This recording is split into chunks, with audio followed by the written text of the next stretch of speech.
I wasn't shopping for milk. I was hunting a criminal. One wrong question, and a 6-month federal investigation collapsed in seconds. In the middle of a grocery store aisle, a uniformed cop thought he was exposing a criminal. What he didn't know? The man standing quietly by the dairy shelf was an FBI agent, mid-surveillance, seconds away from a breakthrough. But instead of an arrest, the officer's pride turned the entire operation upside down. Cameras rolled, shoppers froze, and what happened next would turn into a lesson millions would never forget. Late afternoon inside Hensley's market. Air heavy, floors cold, carts rattling fast. Shoppers rushed in and out, grabbing last-minute groceries before dinner. To everyone else, it was ordinary. But to Officer Trent Bayless, nothing ever felt ordinary when he wore the badge. Even when off-duty, he carried authority like a shield. He'd only stopped by for a protein bar and maybe a six-pack. No call, no backup, just instinct. And then he noticed him. Tall, early 40s, athletic build. A dark windbreaker zipped halfway, phone in hand. No cart, no groceries, just standing there, scanning the crowd by the dairy shelf. His eyes moved too carefully, following shoppers like he was tracking something. Bayless locked on instantly. Not friendly, not cautious, suspicious. He convinced himself this man wasn't browsing yogurt. He was planning something. The tension built in his chest. Each step he took grew louder on the tiles, deliberate enough for the stranger to notice. A mother pushing her cart paused. A kid at the bakery turned to stare. Without realizing it, Bayless was already performing, his posture tall, chest out, hand brushing against his belt. The man raised his eyes for a split second, then calmly looked away. No panic, no flinch, too calm. That alone sealed Bayless's decision. He wasn't leaving this alone, not tonight. Not in his store, and with that, he marched straight into the kind of mistake that would soon haunt him everywhere. Bayless didn't waste time with pleasantries. He cut through the aisle like it was a crime scene. Shoppers slowed their carts. The bakery worker froze mid-slice. "Hey!" Bayless barked, stopping inches from the stranger. "You with store security?" The man looked up, calm, steady, unbothered. "No. Just one word. Even tone. No hesitation." It infuriated Bayless. Too short, too confident, too... "Sure. You've been watching people a little too long to just be shopping," Bayless pressed. "Planning to pay for anything?" The stranger slid his phone into his back pocket. His voice didn't rise, didn't crack. "I'm in the middle of something. You're interfering." That word, interfering, hit Bayless like a challenge. His jaw tightened. "With what? You're not law enforcement. You're not staff. Don't lie to me." The man's gaze never wavered. "Name's Deshaun Rucker, Special Agent FBI. Badge is in my back pocket." Gasps rippled down the aisle. A kid whispered, "FBI?" Someone angled a phone higher. Bayless didn't blink. He hated being told he was wrong. "Let me see it." Slowly, carefully, Rucker pulled the badge, flipped it open. The gold shined under fluorescent lights. Bayless glanced for half a second, then scoffed. "Anybody can buy a fake badge online. You think you're the first guy to try that on me?" The tension shifted. Silence pressed in. The woman stacking apples stopped completely. A shopper near. The deli whispered to his wife, "Is he serious?" Rucker's tone stayed level. "You need to step back. You're interfering with a federal surveillance operation. You're about to blow 6 months of work." Bayless leaned closer, his voice sharp enough to cut through the store noise. "Then you should have let local law enforcement know. You're in my jurisdiction, and I don't like games." Phones came up, 1, then 3, then 5. Shoppers were no longer pretending. They were recording. Still, Rucker didn't move an inch. Calm, measured, too calm.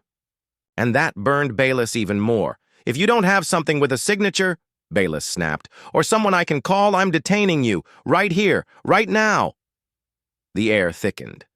A cashier leaned forward. A dad with a toddler clutched the child tighter. Everyone braced for the spark that would turn this aisle into an explosion. But before Bayless could press further, a new voice sliced through the tension. "Officer, step back." From nowhere, a woman appeared. Sharp eyes, steady presence, badge folder raised at chest level. Special Agent Sienna Corbin, FBI. "You've compromised surveillance. Take one more step and you tank an entire operation." Bayless blinked. Two of them. Two federal agents, both staring him down. Both calmer than he'd ever seen. And for the first time, Officer Bayless felt the crowd wasn't watching Rucker. They were watching him. The grocery aisle turned into a stage. Phones angled high, shoppers pretending to browse but really capturing. Every second, Corbin's tone was icy, precise. "Officer, you are not helping. You're obstructing." Bayless puffed his chest, refusing to back down. Two strangers claimed to be FBI. No coordination with local PD. No suspect in sight. Sounds like a cover story.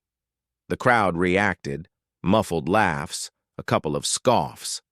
One teenager whispered loud enough, "Dude's digging his own grave." Rucker kept his voice low but firm. "We're tracking a suspect laundering stolen benefits across state lines. She was supposed to make contact here, and now—" His eyes flicked toward the exit. "She's gone." Bayless froze, just for a second. Then his pride kicked. Back in. "You should have notified local law enforcement." Corbin stepped closer, unshaken. "We don't telegraph live surveillance. That's containment. Until you walked in and blew it." The jab landed hard. Shoppers exchanged looks. The quiet tension now had judgment laced inside it. Phones weren't just recording a scene, they were recording his mistake. The store manager edged forward, red polo, nervous. "Everything okay here?" "No need," Rucker said calmly. "We'll handle it." Bayless turned on him, desperate, to regain footing. "Handle it? You've got no proof. No signatures, no coordination." Corbin's voice sharpened. "You didn't ask questions. You charged in with assumptions. That's not policing. That's interference." The line echoed across the aisle like a gavel strike. A shopper muttered under his breath, "Exactly." And in that moment, Bayless realized the shift. The eyes, the cameras, the whispers, none of them saw him as the protector. They saw him as the problem, but his pride wouldn't let go. Not yet. Bayless clenched his jaw, refusing to back down. "I had the right to question him." "No one said you couldn't ask," Corbin cut in, eyes sharp. "It's how you did it. You didn't approach with curiosity. You stormed in like you were hunting a takedown." The words hit harder than he expected. He glanced around. Everywhere, shoppers frozen mid-errand, a dad still clutching diapers, a cashier leaning across her register, phones raised, capturing his every breath. Rucker finally spoke, steady as stone. "You saw me and decided I didn't belong. Not because of behavior, because of your assumptions. That's not law enforcement, that's profiling." A silence swept over the aisle.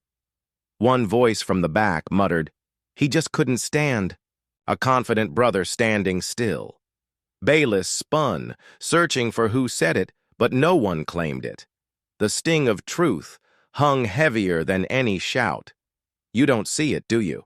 Corbin pressed, her voice now softer but sharper. "You think this is about you being right. It isn't. It's about you letting ego blind you to reality. That ego cost us months of work, and it let a criminal walk free." Phones lowered. Not because people stopped recording, but because the story had already written itself. The cop wasn't the hero of this moment. He was the cautionary tale. Bayless tried to mask it, scribbling names into his notepad, forcing professionalism over. Embarrassment. But his ears burned red. His posture sank. Rucker didn't flinch. "You made yourself the problem, and the world just watched." The aisle had gone dead quiet. And for the first time in his career, Bayless realized silence could be louder than any siren. By the time Bayless finally stepped back, the damage was already done. Trina Delmore, the woman they'd tracked across 3 states, was gone. Slipped out during the chaos. Months of surveillance, countless hours of prep, wasted in a single preventable moment. Rucker exhaled, slow and steady, but his jaw clenched tight. We had her. Right here. And now she's gone.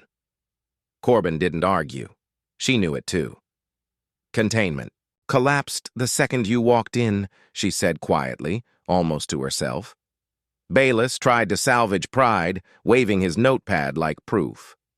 I'll file a full report. Names, timeline. My department will know exactly what happened. Corbin's eyes locked on him. Good, write it all down. And don't forget the part where you tried detaining a federal agent mid-surveillance. The sting landed. Bayless looked away, pretending to jot more notes. His hands shook slightly, though he tried to mask it. A murmur rose from the back. Someone chuckled. Bro got schooled right in front of the cheese.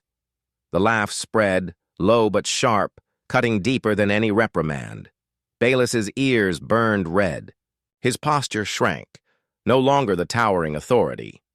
Just a man who had miscalculated and couldn't undo it. Meanwhile, the agents regrouped. Corbin tapped her earpiece. Control, this is Delta 6. Surveillance compromised. Subject exited. North entrance. 10 minutes ago. Visual lost. Silence on the line, then a clipped response. Copy. Operation failed. Rucker's fist tightened. All because of one badge and one assumption. They walked out of the store, past the very spot where everything had unraveled. To the shoppers, it was over. But to Rucker and Corbin, the wait was just beginning. The suspect was gone. The case was cracked open. And the fallout, for Bayless, for the Bureau, for everyone, was only just starting. The next morning, a shaky 28-second video hit social media. Vertical frame, bad audio, but it didn't need polish. It showed one thing, a uniformed cop arguing with an FBI agent in front of the butter shelf. Within hours, it passed 60,000 views. Comments poured in. Why is it always like this? He's lucky it didn't get ugly. The agent kept his cool. That's real strength. Bayless became a meme overnight. A single line stood out in captions. This man taught a cop more with silence than some folks do with a badge. Inside the Bureau, Rucker and Corbin filed their reports. No drama, no emotion, just facts. But they knew the truth.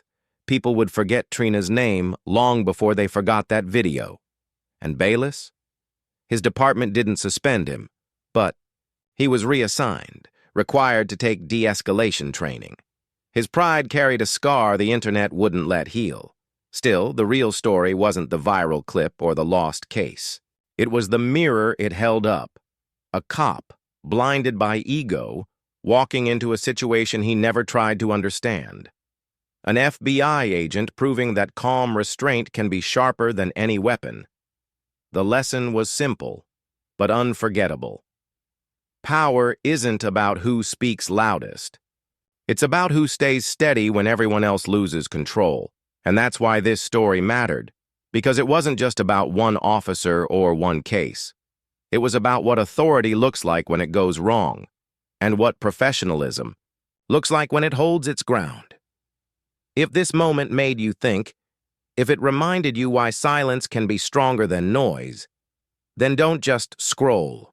Subscribe, share, and let's keep these stories alive, because the more we talk about them, the less likely we are to repeat them.